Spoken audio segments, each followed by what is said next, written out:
Hello everybody, welcome to another vlog today from Australia, New South Wales. I wanted to show what life was like under quarantine while in Australia.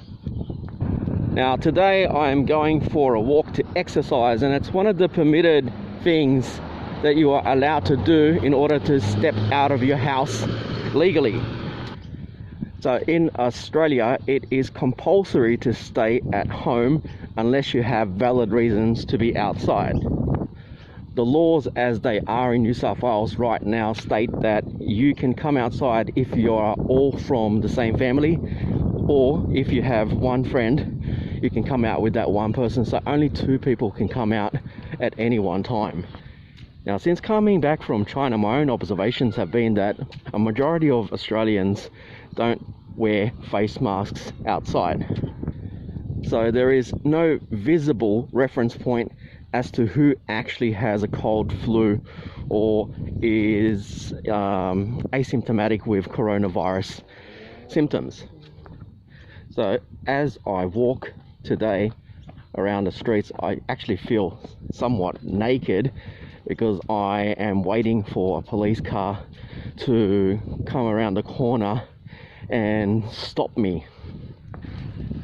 Now, police officers in Australia have the power to stop any person, and if they have been found to be breaking the law regarding coronavirus, they can issue fines of between $1,000 and $1,600 depending on which state you reside in.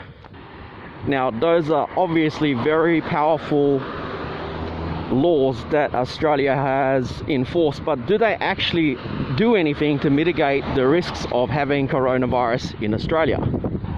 For the sake of argument, let's just say that I do have coronavirus and am walking the streets in Sydney.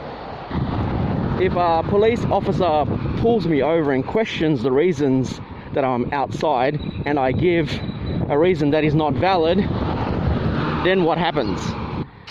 In Australia, those who are found in breach of the new coronavirus laws will receive that $1,000 to $1,600 fine on the spot.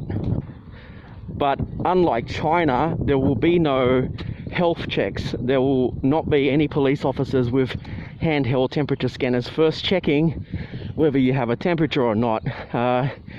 No one in Australia will know or even care whether you have the coronavirus while a police officer issues an infringement notice on you. So essentially what I think the problem in Australia is that Australians receive on-the-spot fines rather than on-the-spot health checks. There is no way for a police officer in Australia to know whether you do or do not have coronavirus.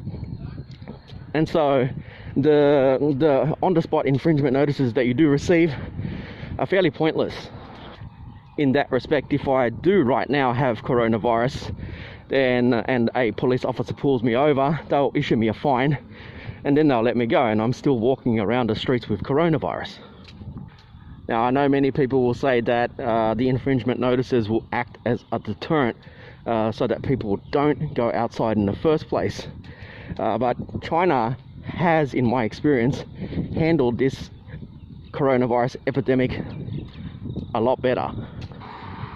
In China, people have the freedom to go outside of their house and walk around on a limited basis, but they have to get their temperatures checked at any restaurant or venue, supermarket that they do go into.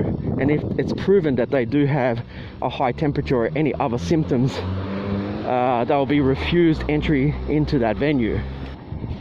And that's when police become involved in China. They whisk you away to a hospital to get you checked. In Australia, however, there seems to be no cooperation or limited cooperation between the police force and the health authorities. It just seems like each has been tasked to be responsible for their own block. Anyway, it's a beautiful day to be out for a walk in Australia. If you want to see any of the videos related to my experience in China during the coronavirus pandemic, you can click and subscribe and view some of those videos. Thank you for watching today.